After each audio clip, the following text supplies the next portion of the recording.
So I've been thinking a lot about discourse and discussion and why certain things are deemed to be on the left, why certain things are deemed to be on the right.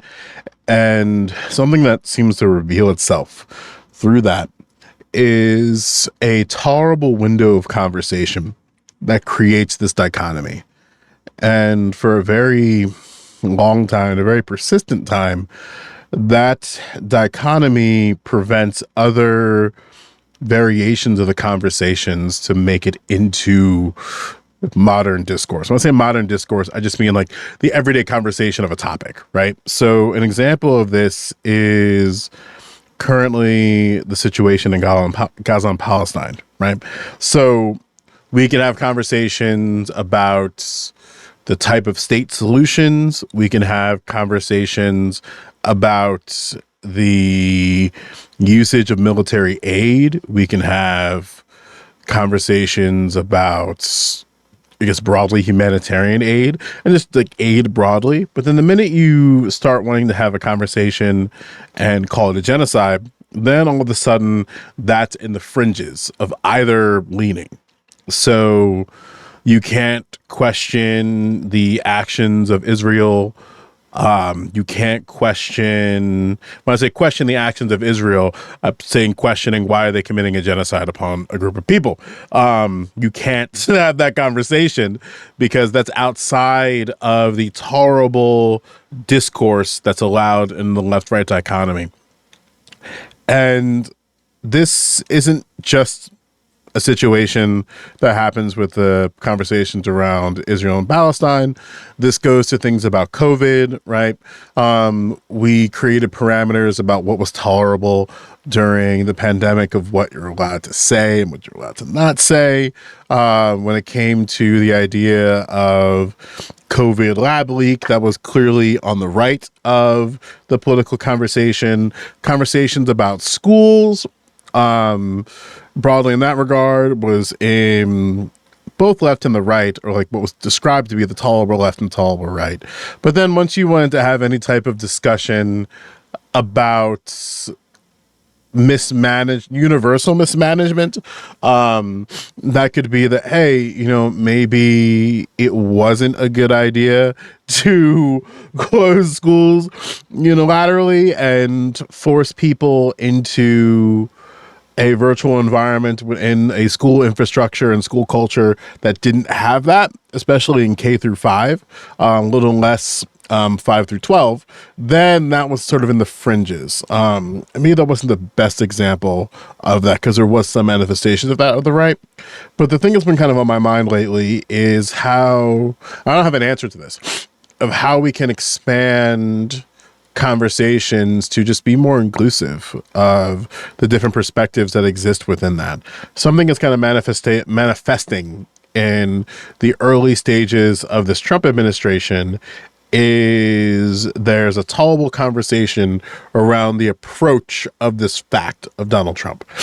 And when you start articulating ideas that are outside of this tolerable window that's created, then it kind of just really inhibits conversation.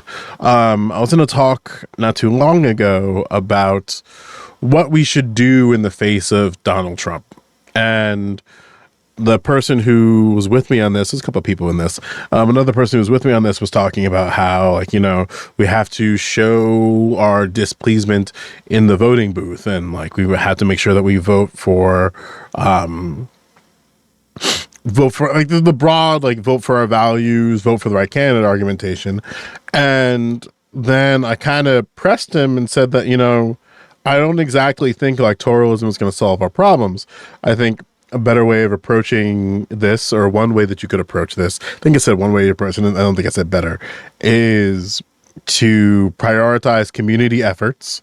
So within the vulnerabilities that are created under Donald Trump, you want to embolden the organizations that are able to address those vulnerabilities immediately. So that's like people knowing their rights, and having sort of like rights articulation campaigns, people knowing how to engage with government officials, in this case, whether it be ICE agents or otherwise, and just different types, and emboldening those organizations that like support those efforts. And then long term, then you can sort of target the government and government adjacents. Government adjacents, I put things like school boards in, township councils, stuff like that, and be like, hey, you know, there are vulnerabilities within our structure that are preventing us from being able to protect these people and protect these vulnerable groups. And we ought to strengthen those institutions so that they don't have those vulnerabilities. And it did not go well. It did not go well in that discussion. There were people who were watching that were really like openly dissatisfied. There were people who, because then what ended up happening was that like through that, this person made this weird argumentation that what I was describing is exactly what Trump is doing. I don't know. It was a whole ass mess. And something that I like, and then when I reiterated it, I was like, hey, you know, like, yeah, we need to strengthen local efforts that expand out to state efforts, but then expand out to national efforts in the face of administrations that we believe are going to cause harm to people. And I think waiting for the voting booth to, or either party, I think it's where I got myself in trouble when I said for either party to produce a substantive candidate, I think is a waste of time and resources because we don't have control over who they present to us to be the answer to our problems. And that didn't go well.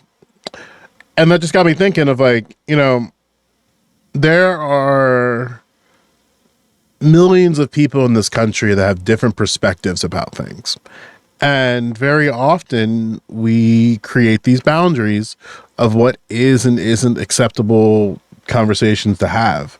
And I don't exactly think that's doing us a service when we have to broadly talk about these ideas in ways that are sort of clear.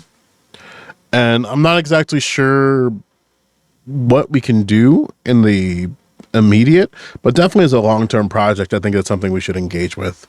Because I don't know if stifling conversations and saying that, oh, you can talk about this, but you can't talk about that is going to be a decent thing that we ought to do long-term in the face of this Trump presidency. Happy New Year, by the way. I took a little respite, but we are back into doing videos when I can. I'm still working a lot. I'm doing that thing, but I definitely want to get back into the grind of doing videos and stuff. So my name is Joe. I practice talking on the internet, and I hope to see you soon. Feel free to contribute to the conversation below and sort of talk about some ideas that you think might be valuable and sort of like opening the doors in discourse and conversation. I'd love to hear what you think about that. But either way, I hope you're having a good day, and I will see you soon.